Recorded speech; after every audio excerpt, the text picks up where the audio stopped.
It had been well understood by the scientists and philosophers of classical antiquity that the Earth was a mere point in a vast, encompassing cosmos. But no one had ever seen it as such. Here was our first chance, and perhaps also our last, for decades to come. So, here they are, a mosaic of squares laid down on top of the planets, and a background smattering of more distant stars. Because of the reflection of sunlight off the spacecraft, the Earth seems to be sitting in a beam of light, as if there was some special significance to this small world. But it's just an accident of geometry and optics. There is no sign of humans in this picture. Not our reworking of the Earth's surface, not our machines, not ourselves. From this vantage point, our obsession with nationalism is nowhere in evidence. We are too small. On the scale of worlds, humans are inconsequential. A thin film of life on an obscure and solitary lump of rock and metal. Consider again that dot. That's here. That's home. That's us.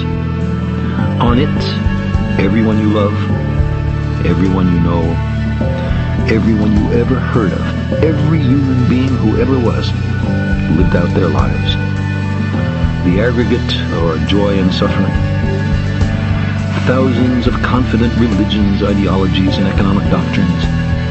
Every hunter and forager, every hero and coward, every creator and destroyer of civilization.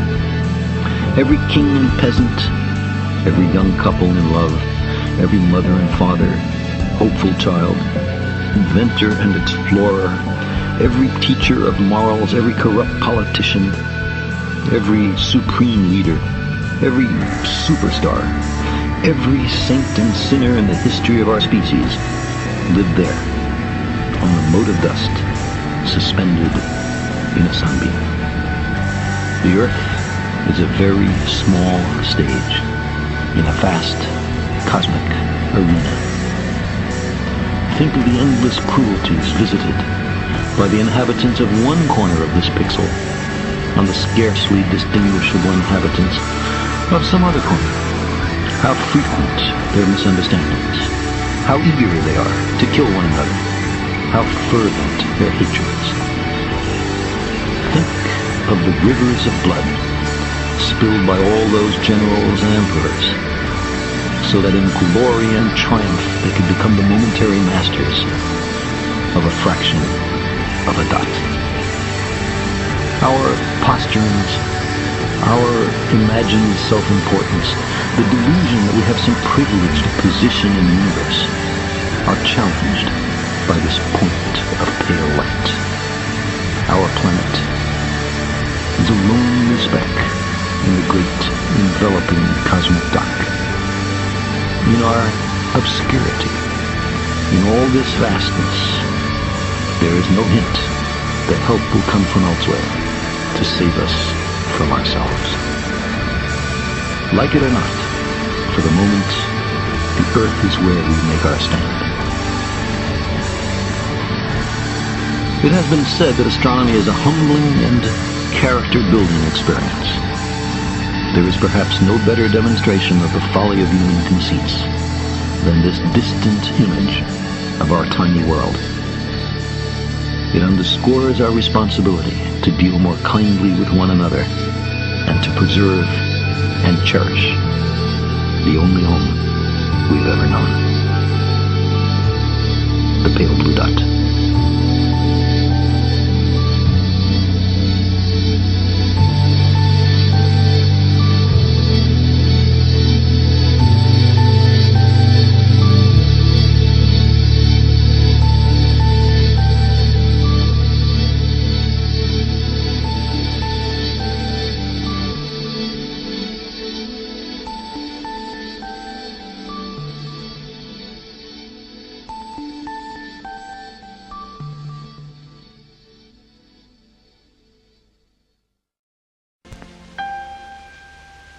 I'm sorry, but I don't want to be an emperor.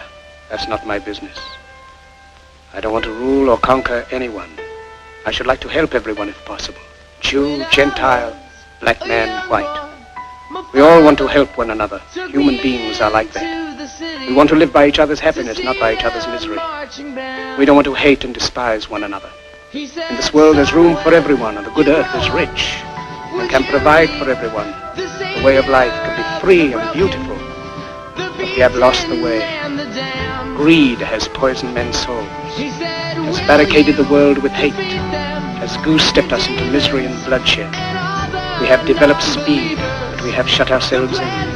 Machinery that gives abundance has left us in want. Our knowledge has made us cynical, our cleverness hard and unkind. We think too much and feel too little. More than machinery, we need humanity. More than cleverness, we need kindness and gentleness. Without these qualities, life will be violent, and all will be lost. The aeroplane and the radio have brought us closer together. The very nature of these inventions cries out for the goodness of men, cries out for universal brotherhood, for the unity of us all. Even now, my voice is reaching millions throughout the world. Millions of despairing men, women, and little children, victims of a system that makes men torture and imprison innocent people. To those who can hear me, I say, do not despair.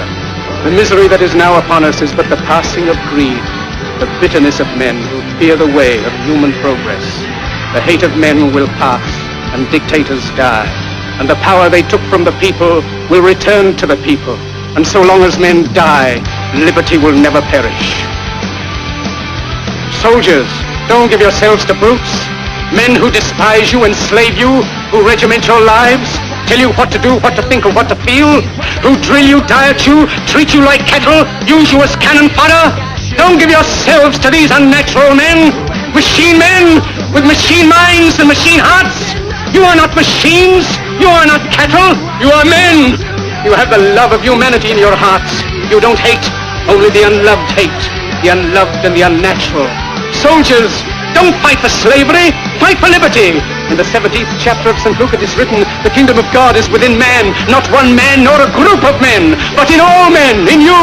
You, the people, have the power to create machines, the power to create happiness. You, the people, have the power to make this life free and beautiful, to make this life a wonderful adventure.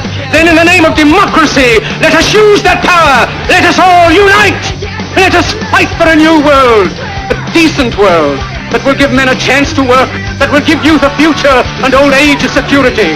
By the promise of these things, brutes have risen to power, but they lie. They do not fulfill that promise. They never will. Dictators free themselves, but they enslave the people. Now let us fight to fulfill that promise. Let us fight to free the world, to do away with national barriers, to do away with greed, with hate and intolerance. Let us fight for a world of reason, a world where science and progress will lead to all men's happiness. Soldiers, in the name of democracy, let us all unite!